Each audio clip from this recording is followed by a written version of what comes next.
Bismillahirrahmanirrahim. Assalamualaikum warahmatullahi wabarakatuh. Alhamdulillah, alhamdulillahirabbil alamin, wassalatu wassalamu ala asrofil anbiya'i wal mursalin wa ala alihi wa sahbihi ajmain. Segala puji hanya milik Allah Subhanahu wa taala, yang mana sampai hari ini kita masih diberikan nikmat keimanan, nikmat Islam, dan nikmat kesehatan. Salawat berangkaikan salam tak lupa pula kita hadiahkan kepada junjungan Nabi besar Muhammad SAW. Allahumma sholli ala Sayyidina Muhammad wa ala alihi Sayyidina Muhammad. Semoga di akhir kelak, di yaumil mahsyar kelak nantinya, kita mendapatkan syafaat beliau. Amin amin ya rabbal alamin. Baiklah, saya akan mempresentasikan makalah dari mata kuliah Akhlak dan Tasawuf yang bertemakan amalan-amalan dan perbuatan yang mendekatkan diri kepada Allah Subhanahu wa taala.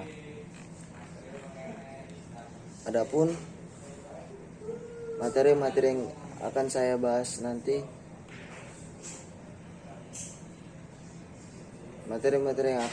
nanti, sebagai berikut, yaitu pendahuluan.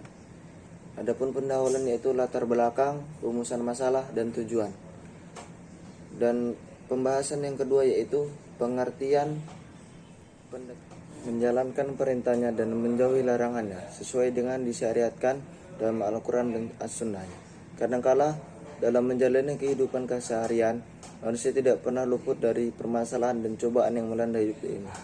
Apakah dengan ujian itu akan menjadi lupa kepada Allah atau akan lebih mendekatkan diri kepada Allah? Ketika manusia sudah berusaha mendekatkan diri kepada Allah, maka akan mendekatkan pula kepada hambanya. Dari Anas radhiyallahu anhu berkata bahwa Rasulullah SAW bersabda tentang yang diriwayatkannya dari Tuhannya, bila seorang hamba mendekat kepadaku sejengkal, maka aku mendekatnya kepadanya sehasta. Bila dia mendekat kepadaku sehasta, maka aku akan mendekatinya sedepa. Dan bila ia mendekatiku berjalan, maka aku mendekatinya dengan berlari. Hadis riwayat Bukhari. Upaya manusia untuk mendekatkan diri disebut taqarrub, berasal dari akar qarrub, yaitu dekat. Kata taqarrub dalam bahasa Arab artinya mendekat. Taqarrub lillah artinya mendekatkan diri kepada Allah dengan menjalankan kewajiban-kewajiban yang telah ditetapkannya. Tetapi saat ini sedikit orang memaknai taqarrub lillah dengan pengertian yang sempit, yaitu hanya sebatas ibadah mahdah saja, seperti sholat, puasa, haji, dan zikir. Sementara itu pelaksanaan ajaran Islam dalam interaksi antara manusia dengan manusia, seperti muamalat, akhlak, maktumat, malbusat, uktubat, serta menegakkan syariat Islam dan menjalankan roda pemerintahan Islam, dianggap bukan dari taqarrub lillah. Hal ini disebabkan karena pengaruh paham sekularisme yang membatasi agama hanya hubungan dengan manusia dengan Tuhannya. Adapun amalan-amalan yang mendekatkan diri kepada Allah ialah 1. Sholat. Menurut bahasa, sholat artinya adalah doa. Sedangkan menurut istilah, sholat ialah suatu perbuatan atau perkataan yang dimulai dengan takbir dan diakhiri dengan salam, sesuai dengan persyaratan yang ada. Secara lahiriah, sholat berarti beberapa ucapan dan perbuatan yang dimulai dengan takbir dan diakhiri dengan salam, yang dengannya kita beribadah kepada Allah menurut syarat-syarat dan yang telah ditentukan. Adapun secara hakikinya ialah berhadapan hati kepada Allah secara yang mendatangkan takut kepadanya, serta menumbuhkan di dalam jiwa rasa kesabaran yang kesempurnaan kekuasaannya, atau mendahirkan hajat dan keperluan kita kepada Allah Subhanahu wa taala yang kita sembah dengan perkataan atau pekerjaan atau dengan keduanya. Allah Subhanahu wa taala berfirman, "Innas sholata kanat 'alal mu'minina kitaban mauquta," yang artinya sesungguhnya salat ialah fardu yang telah ditentukan waktunya bagi setiap orang-orang yang pendekatan diri kepada Allah dan amalan-amalan yang mendekatkan diri kepada Allah. Selanjutnya penutup, yaitu kesimpulan.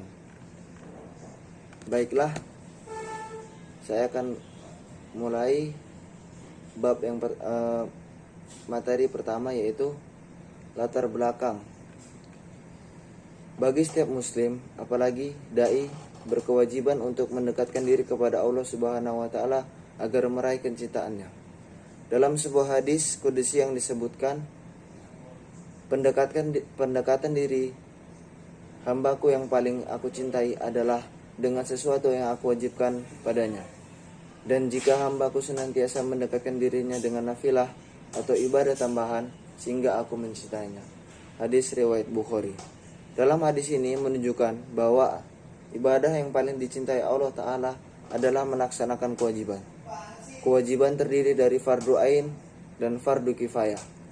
Fardu ain yaitu kewajiban yang mengikat setiap individu muslim, seperti sholat 5 waktu, zakat, puasa, haji jika mampu, dan berbakti kepada orang tua, memberi nafkah pada anak istri, dan lain-lain.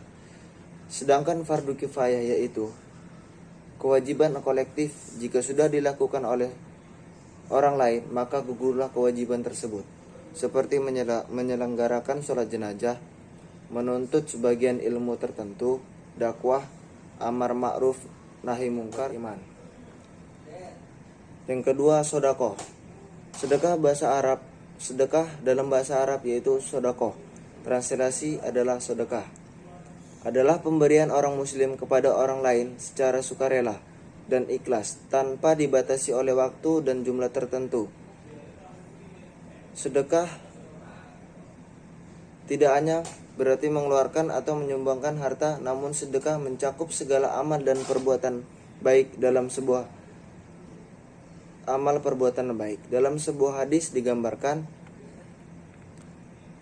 yang artinya, dari Sa'id bin Khalid bin Khadisah, Rasulullah SAW bersabda, "Bersedekahlah kamu, karena sungguh akan datang suatu masa yang pada masa itu seorang laki-laki pergi membawa sedekah, lalu tidak ada orang yang mau menerimanya. Lalu berkatalah orang yang mau diberi sedekah, sekiranya kamu membawa sedekahmu kemarin, tentulah aku menerimanya. Adapun pada hari ini, aku tidak membutuhkannya lagi." Hadis riwayat Bukhari dan Nasai.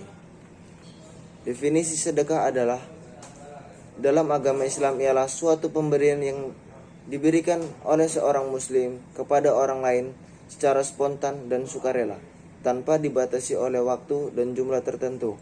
Suatu pemberian yang diberikan oleh seorang sebagai kebajikan yang mengharap ridha Allah dan pahala semata.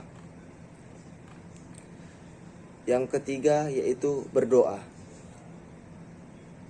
Dalam doa, lisan yang mengharapkan kebutuhannya tentu dijabah oleh Allah Subhanahu wa taala untuk sekedar memenuhi kebutuhannya, yaitu makan. Tapi perlu diketahui bahwa lisan tak sanggup menyampaikannya, yang tidak mengetahui manfaat dan mudaratnya. Sebenarnya lisan bisa menyampaikan keinginan manusia sekiranya ia mengetahui bahwa yang diinginkan itu benar-benar pasti maslahat bagi dirinya.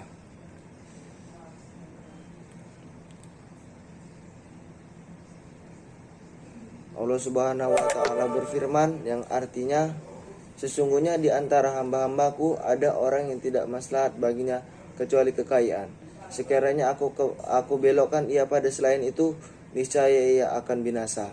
Dan sesungguhnya di antara hamba-hambaku ada orang yang tidak maslahat baginya kecuali kefakiran. Sekiranya aku belokkan ia pada selain itu, niscaya ia akan binasa." Yang keempat yaitu puasa. Puasa termasuk dari ibadah-ibadah yang paling mulia, mempunyai keutamaan yang paling besar. Saking besarnya sampai-sampai para ulama berbeda pendapat mengenai ibadah yang paling utama, apakah sholat atau puasa.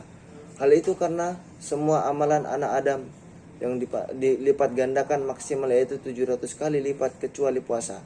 Pahalanya akan lipat gandakan oleh Allah Subhanahu wa taala tanpa batas bagi siapa dia yang dikehendaki. Allah Subhanahu wa taala berfirman yang artinya, tidak ada yang dipenuhkan pahalanya tanpa berjihad dan lain-lain.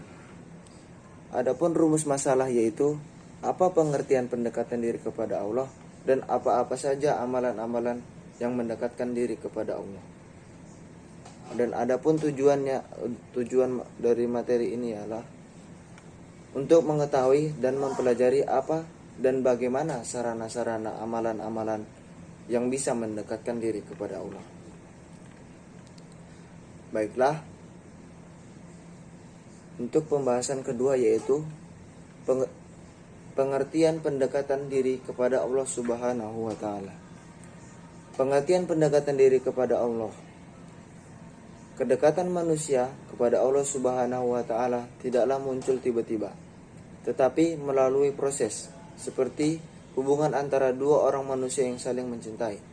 Pada awalnya tidak saling mengenal, tetapi dengan intensitas pertemuan yang makin sering dan waktu ke waktu, maka timbullah rasa kasih sayang yang kemudian menimbulkan pemahaman dan pengenalan terhadap diri masing-masing.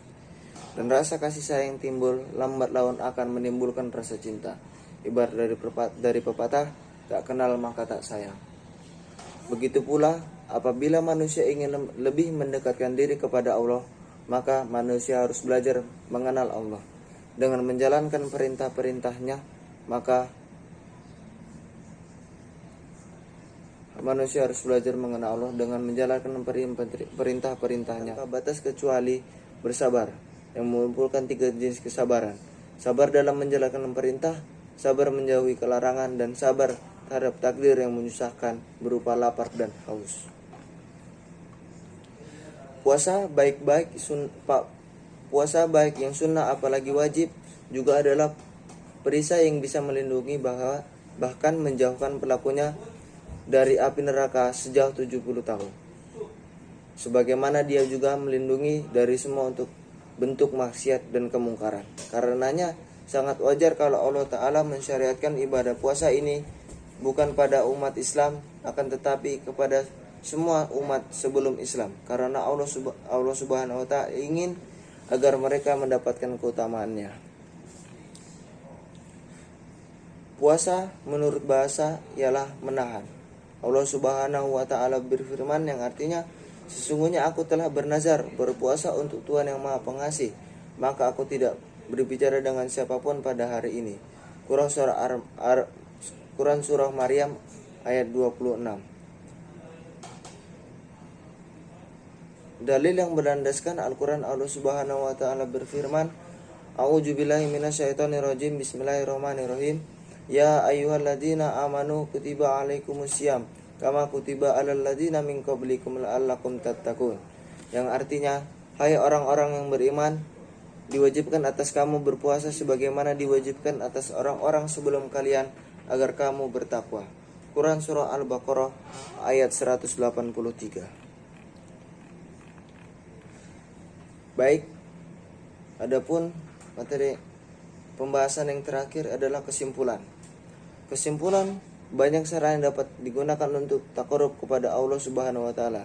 Intinya melaksanakan perintah Allah dan menjauhi larangan yang berdasarkan iman yang dibutuhkan ketaatan amal saleh. Sesungguhnya orang-orang yang beriman dan beramal soleh, bagi mereka adalah surga Firdaus menjadi tempat tinggalnya. Quran surah Al-Kahfi ayat 107. Tiada henti-hentinya hambaku mendekatkan dirinya kepadaku dengan perbuatan sunnah dan nafilah, sehingga aku mencintainya. Kalau aku sudah mencintainya, maka aku akan menjadikan pendengarnya,